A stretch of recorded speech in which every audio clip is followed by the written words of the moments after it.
Hello everyone, দেখো আজকে আমাদের নতুন নিচু কর, তোকে তো দেখাই যাচ্ছে না। আজকে আমাদের নতুন রাঁধুনি এসেছে বাড়িতে, তাই তিনি আজকে ডিম দিয়ে স্টার্ট করছে।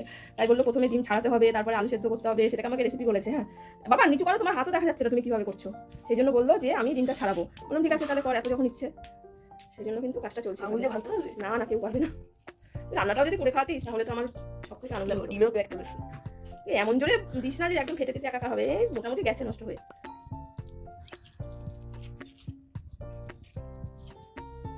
ভালো হচ্ছে ভালো হচ্ছে, আর হয় মাঝে মাঝে, সেটা ঠিকই। হ্যাঁ বন্ধুরা, আমি পিয়ালি পাল পরিবারে তোমাদের সবাইকে ওয়েলকাম। আশা করি তোমরা সবাই ভালো আছো, আমিও কিন্তু ভালোই আছি।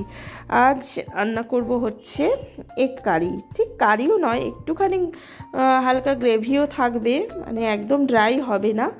তো যা হোক, সেই জন্য আমার ছেলের ভীষণ ইচ্ছে হয়েছে আজকে যে ও ডিমের খোসা ছাড়াবে। বললাম ঠিক আছে তাহলে করে দে, আমারও একটু তাড়াতাড়ি হয়ে যাবে। তো যা হোক, ও সেই কাজটা করেও দিল। আর আমি কড়াইতে তেল দিয়ে দিয়েছি। প্রথমে তো ডিমগুলো ভেজে নেব, তারপরে আজকে না গরম মশলা দিয়ে রান্না করার কোনো ইচ্ছে নেই, সেজন্য দেব হচ্ছে শুধুমাত্র কালো জিরে, আর বাকি পেঁয়াজ রসুন আদা তো থাকছেই, টমেটো থাকছেই, আর থাকছে না হলো গরম মশলা। কারণ প্রতিদিন একই রকমভাবে রান্না করা হয়, তাই ভাবলাম আজকে একটু অন্যরকমভাবে রান্না করব। তো সেই জন্য ডিমও তুলে নিলাম। এবার আলু দিয়ে দিয়েছি, আলুটা একটু ভাজা হবে, তারপরে কিন্তু মশলা দিয়ে দেব। দেওয়ার পর একটু জল দেব, দিয়ে ফুটবে, গ্রেভি বানাবো, ব্যাস রান্না কিন্তু আমার কমপ্লিট হয়ে যাবে। তো যা হোক বন্ধুরা, রান্না করতে করতে কিছু গল্প করে নিই।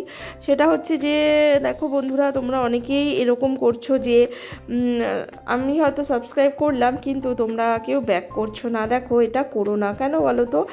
একটা সাবস্ক্রাইবার সত্যি আমাদের যখন চ্যানেলে বাড়ে তখন তুমি দেখবে, তখন তোমরা জানি সবাই এটা ফিল করো, ভীষণ কিন্তু ভালো লাগে, তাই না? আর যাদেরকে আমরা সাবস্ক্রাইব করছি, তো ব্যাক করার বেলাতে তোমরা কেন ভুলে যাচ্ছ, এটাই একটু অবাক লাগে। তো যা হোক, কিছু করার নেই। তোমরা যদি ইচ্ছে করে ভুলে থাকো, সেখানে তো আমরা জোর করতে পারবো না। কিন্তু আমি ব্যক্তিগতভাবে বলতে চাই যে কেউ এটা করো না, তাহলে কি বলো তো, বড্ড খারাপ লাগে। তো যা হোক, এই করতে করতে দেখো আমার মোটামুটি রান্না কিন্তু হয়েও গেছে। আর এরপরে ব্যাস আর কিছু সেরকমভাবে হবেও না, এর মধ্যে একটু গ্রেভিটা এরকমই থাকবে, একটু বেশিই থাকবে আর কি। তো আজকের মতো এটুকুই, সবাই ভালো থেকো। ওকে, দেখা হচ্ছে পরের একটা ভিডিওতে।